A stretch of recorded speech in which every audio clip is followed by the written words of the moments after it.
ఎందుకు ఈ విషయాలు చెప్తున్నానంటే, భ్రమలో బ్రతుకుతున్న మనిషికి మనోనేత్రాలు వెలగాలి. ఏది స్థిరమో, ఏది శాశ్వతమో, ఏది ప్రాముఖ్యమో, దేని విషయంలో మనం మనస్సు నిలపాలో ఆ ప్రాముఖ్యమైనటువంటి సంగతుల విషయమై మన దృష్టిని మళ్లించాలి. దేవుని వాక్యం స్పష్టంగా చెప్తుంది. పౌలు గారు ఈ లోకంలోనికి వచ్చినప్పుడు ఏమీ తేలేదు, ఇక్కడి నుంచి వెళ్ళేటప్పుడు ఏమీ తీసుకొని పోలేము, కాగా అన్నవస్త్రాలు గలవారమై తృప్తి కలిగి ఉందము అన్నాడు. ధనవంతుల గుటకు అపేక్షించువారు ఉరిలోనూ ప్రమాదంలో పడతారు.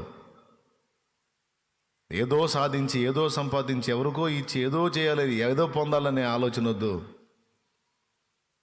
భూమి మీదకి వచ్చావు, నీ బాధ్యతలు నువ్వు నెరవేర్చు. కన్నావు కాబట్టి కన్నబిడ్డలకు జరిగించాల్సిన న్యాయం జరిగించు. కానీ నిన్ను కన్న సృష్టికర్త ఒకడు ఉన్నాడు. ఆయన గురించి నువ్వు ఎక్కువగా ఆలోచించు. ఆయన చిత్తం నెరవేర్చడానికి ఎక్కువ ఆసక్తి కలిగి ఉండు. ఆయన ఒక్కడి విషయమై మినహాయించి మిగిలిన అన్ని ప్రయాసలు వ్యర్థమా కాదా? ఒకనాటికి అందరు నోరు తెరిచి చెప్పండి కదా. అది అందుకే దేవుణ్ణి వేడుకున్నా. కీర్తి కిరీటాలు నాకు వలదు, కలల సంచారాలు నాకు వలదు, కలల సంచారాలు నాకు వలదు.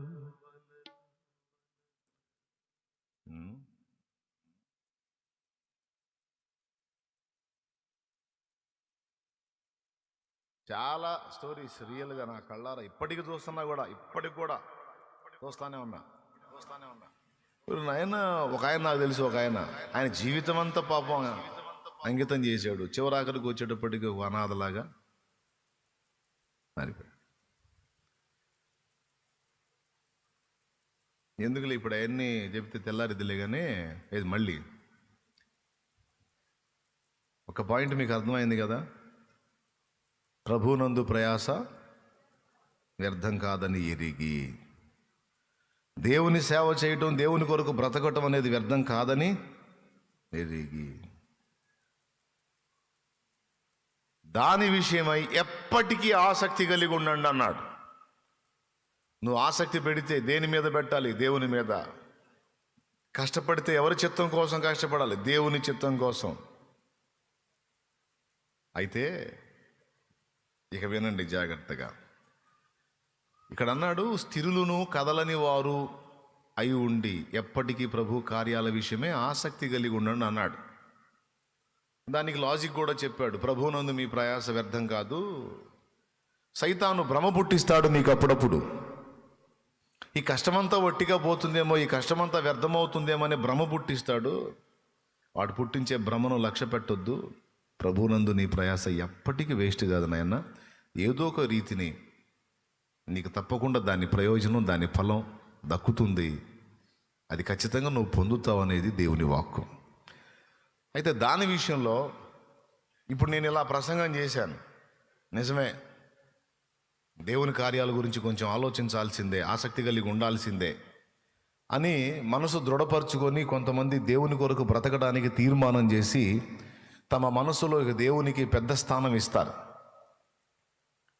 ఇచ్చి కొంతమంది స్థిరంగా ఉంటారు, కొంతమంది అస్థిరులుగా ఉంటారు. ఈయన ఏమంటున్నాడంటే, మీరు సగం సగం ఉండకంటారు నాయన కొరింథీయులారా, సంపూర్ణంగా ఉండండి, అస్థిరులై ఉండకండి, స్థిరులై ఉండండి అన్నాడు. దేని విషయంలో? ప్రభువునందు పడేటువంటి ప్రయాస విషయంలో, ప్రభు కార్యాభివృద్ధి విషయంలో స్థిరంగా ఉండండి అన్నాడు. ఇస్కరియోతు యోధ యేసు ప్రభు దగ్గరికి వచ్చినప్పుడు, రాని రాని రాని రాని రాని అకాయ్ రాని ఉందిగా ప్లేస్ ఇరుక అయితే ఆపవచ్చు, ఉందిగా. ఆమె ఏదో ఆశపడి వస్తుంది దగ్గర కూర్చోవాలని. దలిచండి. స్తోత్రం. చెప్పండి, గట్టిగా చెప్పండి. ఎక్కడో చాగాం ఏమో.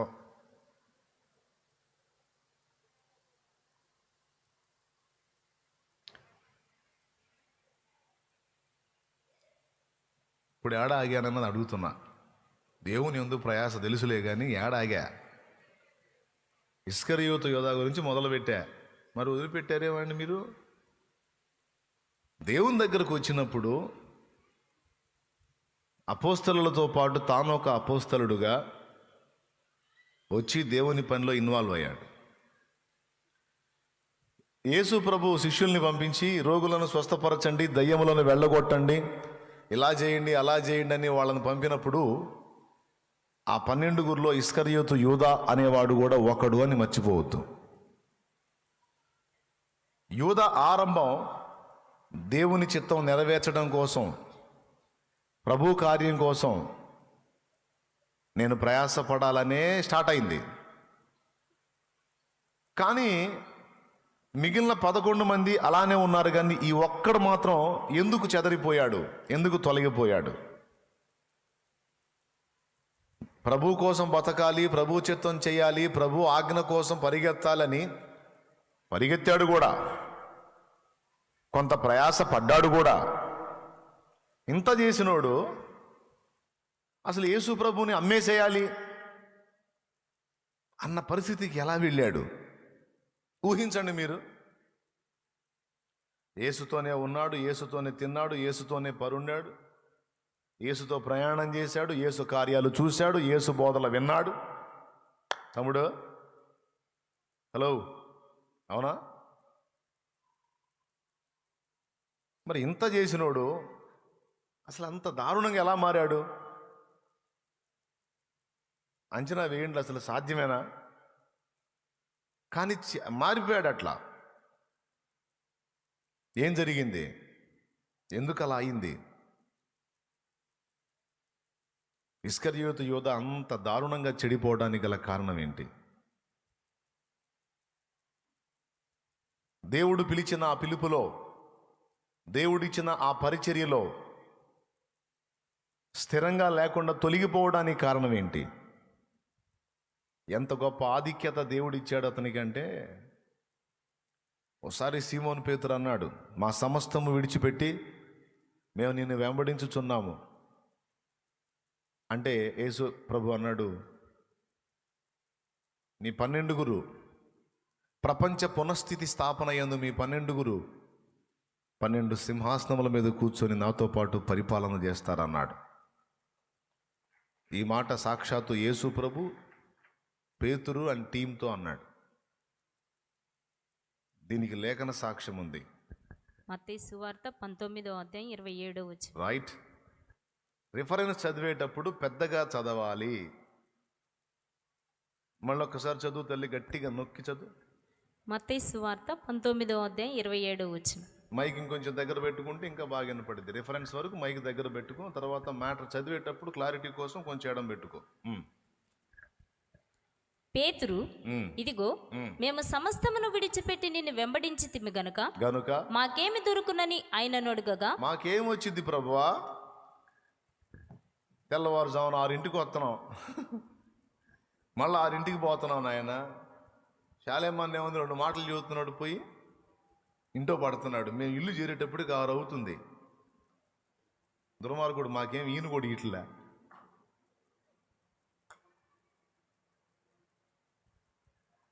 ప్రభా మాకేమి దొరుకును?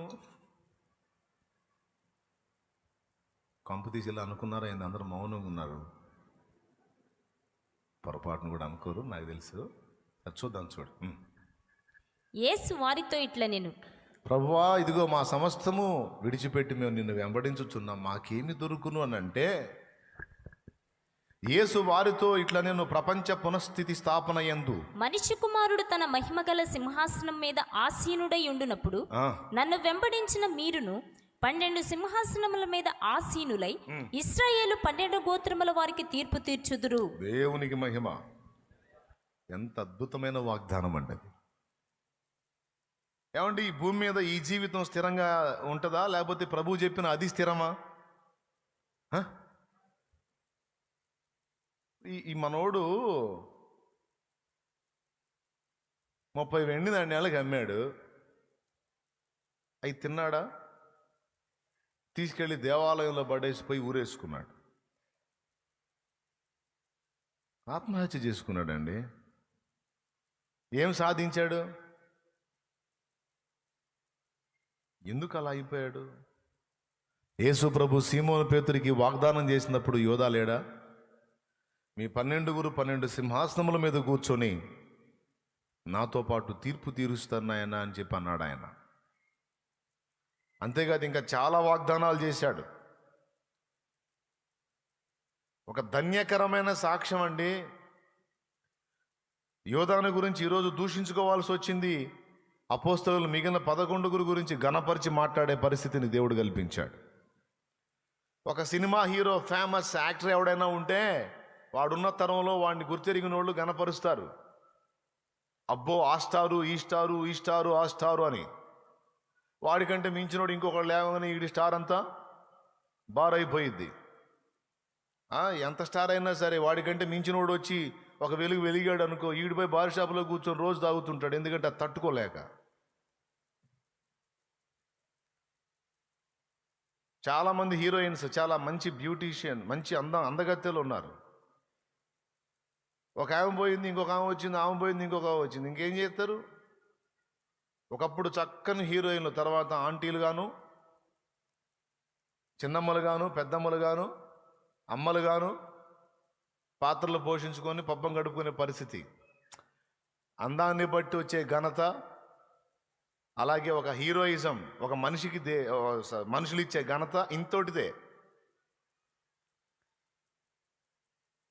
మహానటి సావిత్రి అన్నారు. చివరికి ఆమె స్టేజీ మీద నిలబడి ఏడిచింది, కనీసం అమ్మమ్మ పాత్ర అన్న ఏంట్రా మీకు దండం పెడతానని. ఆ కండిషన్కు ఏ వేషాలే నాకని అడిగింది.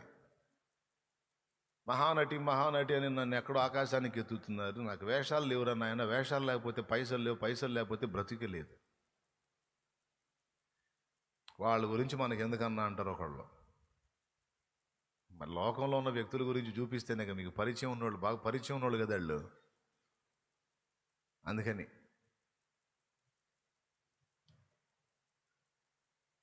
ఏమండి, ఇలాంటివి చెప్పాలంటే కోకొల్లలు ఉన్నాయి. మనుషులకి ఇచ్చే ఘనతలు అంతవే. వాళ్ళకి మించిన వాళ్ళు ఇంకొకళ్ళు రాగానే తీసి దెబ్బలో కొడతారు. కానీ దేవుడిచ్చిన స్టార్డమ్ చూడండి.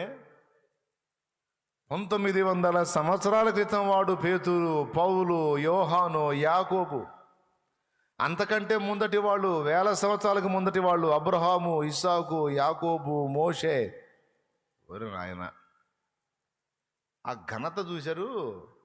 1000 సంవత్సరాలుగా, 100 సంవత్సరాలుగా కొనసాగుతానే ఉంది. యేసు ప్రభు రెండో రాకడ దాకా కొనసాగిద్ది. అందరం ఎత్తబడి అక్కడికి చేరిన తర్వాత కూడా కొనసాగుతానే ఉంటుంది. అది శాశ్వత ఘనత అంటే. ఎంతమందికి అర్థమైందయ్యా? అప్పటి నుంచి, అబ్రహాం దగ్గర నుంచి ఇప్పటిదాకా కంటిన్యూ అవుతుందా? అయింది. మనందరం ఎత్తబడ్డదాకా కంటిన్యూ అయిద్దా అవదా? గుర్తు చేసుకోమా? ఓ నాయన, మన ప్రసంగాలన్నీ వాళ్ళ చుట్టే తిరుగుతాయిగా. మన తాత ముత్తాతలు కూడా సరిగ్గా తెలియదు, కానీ అబ్రహాం, ఇస్సాకులు మాత్రం మనకు బాగా తెలుసు. క్లోజ్ రిలేషన్ అయిపోయింది. ఎంత ఘనత! మన హృదయంలో వాళ్ళకున్న స్థానం ఎంత గొప్పది. పేతురు ఇత్యాది అపోస్తలులందరికీ కూడా ఘనత దక్కింది. అది శాశ్వతమైనది. కానీ ఇస్కరియోతు యోధాకి విమర్శ, నింద, అవమానం. ఎందుకో తెలుసా? ఏ ఉద్దేశంతో యేసయ్య దగ్గరకు వచ్చాడో ఆ ఉద్దేశాన్ని పక్కన పెట్టి చివరికి రివర్స్గా అడిగేశాడు. యేసుతో కలిసి ప్రయాణం చేద్దాం, యేసుతో కలిసి దైవ చిత్తము, తండ్రి చిత్తం నెరవేరుద్దామని మొదలుపెట్టి చివరికి యేసునే దెబ్బతీసే పరిస్థితికి వెళ్ళిపోయాడు. ఈరోజు విశ్వాసుల్లో కూడా కొంతమంది దేవుని సేవ చేద్దాం, పరిచర్య చేద్దామని సేవకుల్ని కొంతమందిని హత్తుకుంటారు. కలిసి ప్రయాసపడదాం, పని చేద్దాం, దేవుని చిత్తం నెరవేరుద్దాం సేవకులతో కలిసాను. కొంతమంది స్థిరంగా ఉంటారు, కొంతమంది అస్థిరులై కలిసి పనిచేద్దాం, సేవకునికి సహకరిద్దామని అనుకున్న ఆ వ్యక్తులే కొంతమంది అస్థిరులైనందున జరిగే సేవకి సేవకునికి వ్యతిరేకంగా లేచి దేవుని పనిని పాడు చేయటానికి ఆలోచించే వాళ్ళు కూడా ఉంటారు. మొదలుపెట్టినప్పుడు ఒక ఆలోచన, కొంతకాలం ప్రయాణం చేసిన తర్వాత ఆ మైండ్ మారిపోయి స్థిరత్వాన్ని కోల్పోయి చివరికి ఎవరికి సహకరించి పనిలో ముందుకెళదామని చూస్తారో వారినే అభ్యంతరపరిచే విధంగా వ్యవహరించేటువంటి వ్యక్తుల్ని నేను ఎరుగుదును. నా సేవా జీవిత ఆరంభం నుంచి ఇప్పటికి చూసుకుంటే కొంతమంది ఆ తరహా వాళ్ళని కూడా నేను చూశాను. అయితే ప్రజెంట్ దేవునికి స్తోత్రం, ఇక అవన్నీ ఎవడున్నాడు ఎవడు ఊడాడని చూసే పరిస్థితి అయితే ఇప్పుడు లేదు. ఏర్పాట్లో ఉన్నోడు పోరా అన్నా పోడు, ఏర్పాట్లో లేనోడు అస్థిరుడు, ఉండ్రా బాబా అన్న ఉండడు. కాబట్టి యేసుప్రభు మాత్రం ఏం చేశాడు, ఉన్న 12 ఒకడు యోధా తేలాడు. యోధాని ఏమన్నా కాళ్ళు పట్టుకొని ఏడిచాడా, యోధా ఉండు యోధా అన్నాడా? నాశన పాత్రుడు తప్ప ఎవడూ నశించలేదన్నాడు.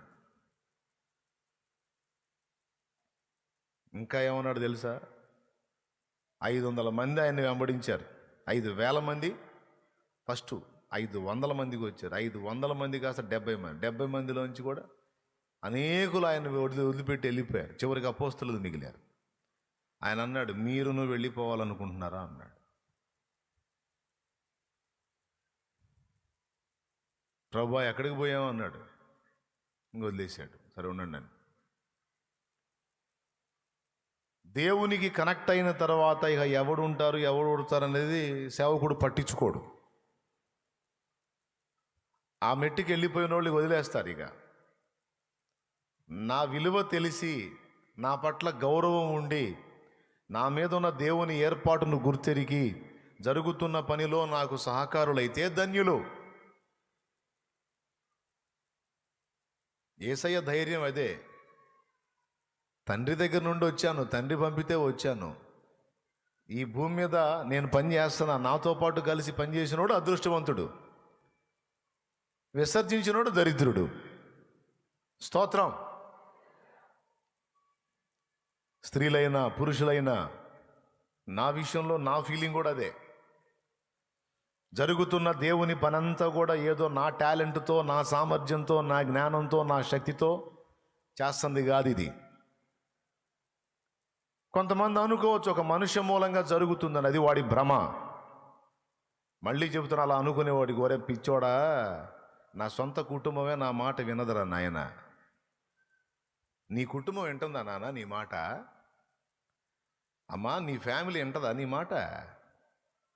మరి ఇన్ని వేల మంది ఒక్కటే ప్రాణం అన్నట్టుగా కూర్చో అంటే కూర్చో, లే అంటే లేచి, చేయతో అంటే 2 చేతులు ఎత్తి హల్లెలూయా చెప్పండి. ఒక చేయి ఎత్తారు కొంతమంది, 2 చేతులు ఎత్తి హల్లెలూయా చెప్పండి. అట్నే ఉంచండి, చేతులు దించండి, మళ్ళీ ఒకసారి చేతులు ఎత్తండి. ఏమండి మీరేమన్నా మానసిక రోగులా? నేను ఎత్తమంటే చేయి ఎత్తేది ఏంది మీరు అసలు? ఏంట నువ్వు ఎత్తమంటే చేయి ఎత్తేది? నో. స్వతంత్ర వ్యక్తులు, స్వేచ్ఛాపరులు అయినా ఒక్క ప్రాణానికి కనెక్ట్ అయిపోయి మొత్తం ఒక్కటే ప్రాణం అన్నట్టు మారిపోయారు.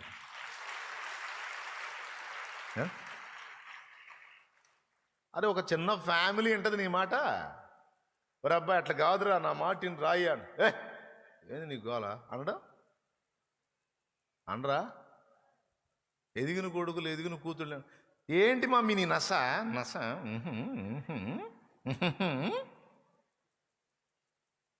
అది చిన్న కూతుళ్ళే హెల్ప్ చేస్తుంది, ఇంకా ఎదగని కూతుళ్ళే మాట వింటల్లా. ఇటు కాదమ్మంటే పోయి ఆ మూలలు కూర్చుంటుంది.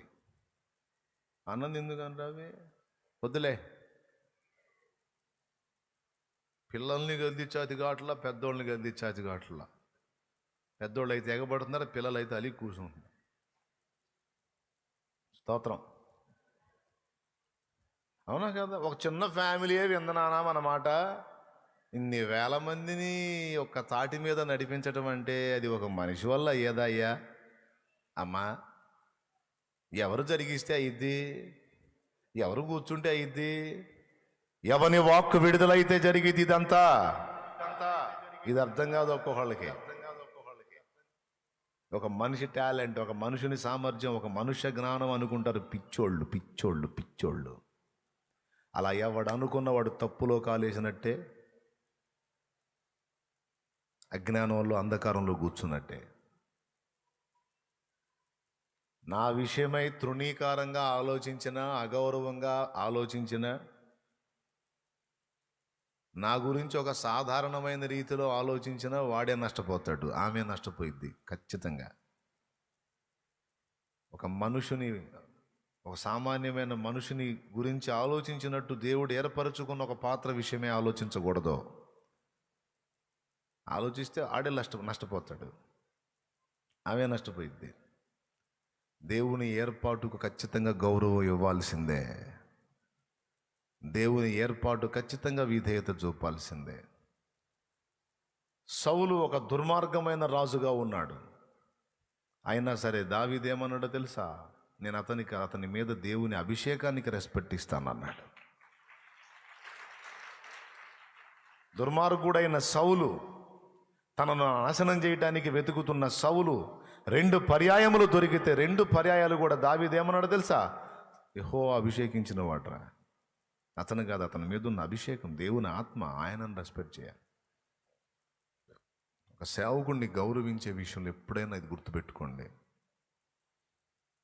ఒక మనుషునిగా, ఒక సాధారణమైన మనుషునిగా పరిగణించి తేలికపాటి ఆలోచనలు నువ్వు చేస్తే సేవకుడికి వచ్చే నష్టం లేదు, కానీ నువ్వు తేడా పడతావు, నువ్వే ఎఫెక్ట్ అవుతావు.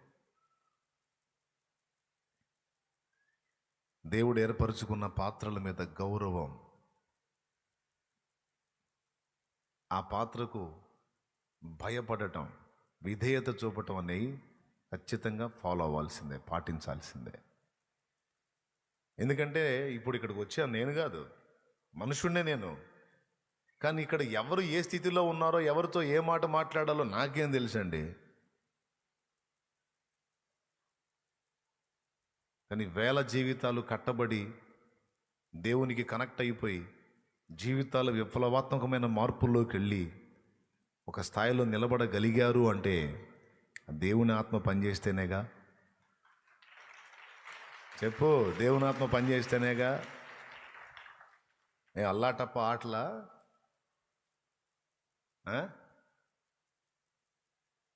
ఏమన్నా రాజకీయ సభల? దేవుడు, దేవుని సన్నిధి, జరుగుతుంది దేవుని పని.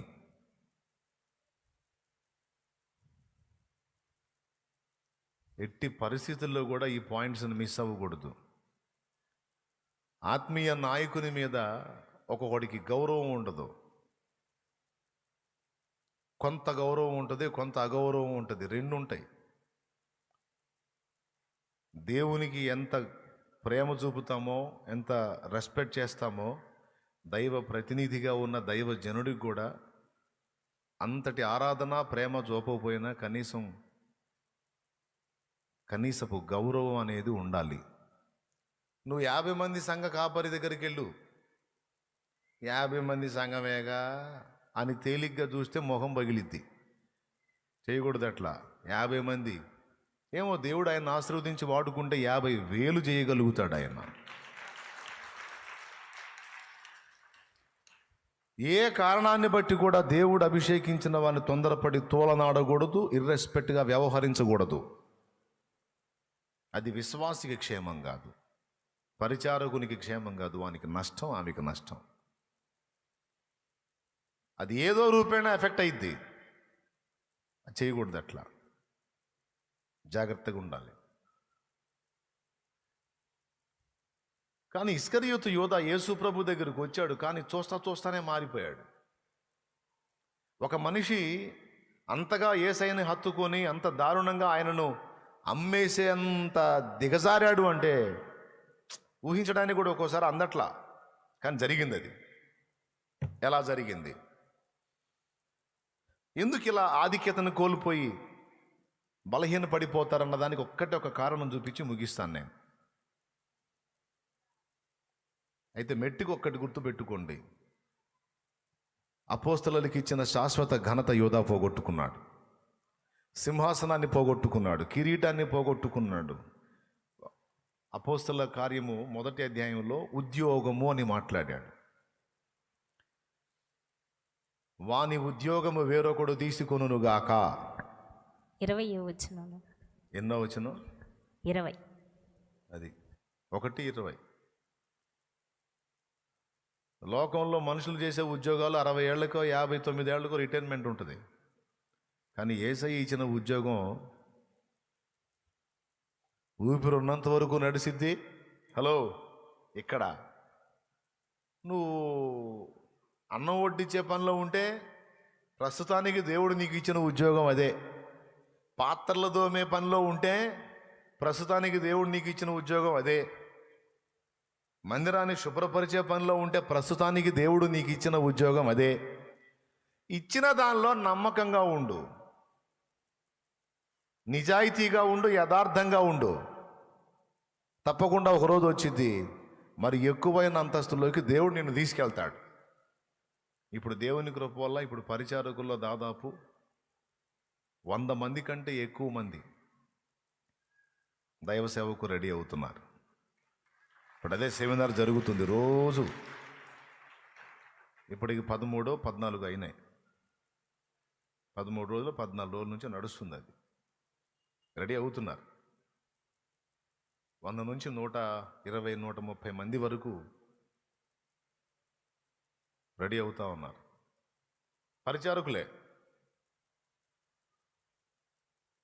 ఉన్నత పదవిని సంపాదించుకుంటాడు. ముందు కొంచెంలో నమ్మకంగా ఉన్నవానికి ఎక్కువ. ఇప్పుడు ఇక్కడ కూర్చున్న మీలో మరికొంతమంది రాబోతున్న రోజుల్లో దేవుని కొరకు నిలబడతారు. దేవుడు వాడుకుంటాడు మిమ్మల్ని కూడా. నీ పరిధిలో నీకే కృప ఇవ్వబడింది, ఆ కృపలో నిన్ను కూడా వాడుకుంటాడు. ఉద్యోగం అన్నాడు. ఏ జాబ్ ఇచ్చాడో, ఏ స్థాయిలో ఇచ్చాడో అందులో నువ్వు నమ్మకంగా చెయ్యి. తర్వాత తప్పకుండా మరో మెట్టు నువ్వు ఎక్కుతావు. అసలు ఎక్కించకపోయినా ఈ జీవితకాలం అందులో ఉంచినా సరే ఆనందంగా చెయ్యి. నీకు ఇవ్వబడే బహుమానం నీకుంటుంది. ఆయన అన్యాయస్తుడు కాదు.